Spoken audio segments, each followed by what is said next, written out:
I would think too, like now that we have like the internet, like in terms of data, like you're talking about the empirical side of things, in terms of data, like that must be, I mean, it probably cuts both ways, right? Like you probably have data, all the data you can handle, but at the same time, like where do you draw the line? How are you slicing and dicing that data so that it's actually like, you say actionable, like strategic? It's tricky, right? Because there is so much data out there. Like we are inundated as businesses and marketers, we're inundated with access to types of data. But the trick is, how do you synthesize and think about the data and look at the data that matters and, you know, process the data that matters and the data that doesn't, right?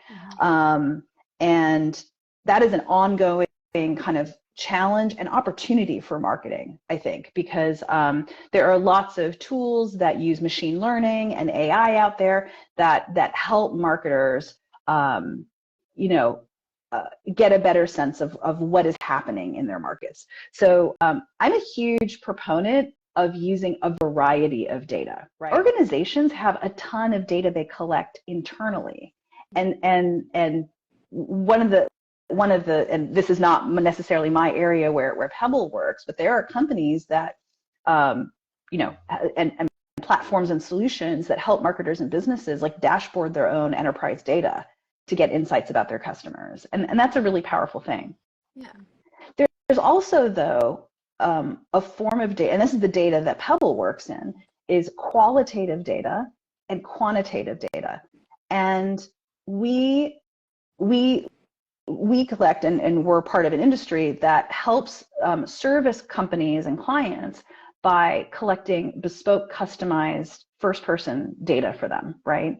So, and that's also a very important of the marketer's toolkit in understanding the true position and nature of where their brand is and where it needs to go, right? Because you can have internal data within your enterprise about your customers, their buying behavior, their spending patterns, et cetera, et cetera.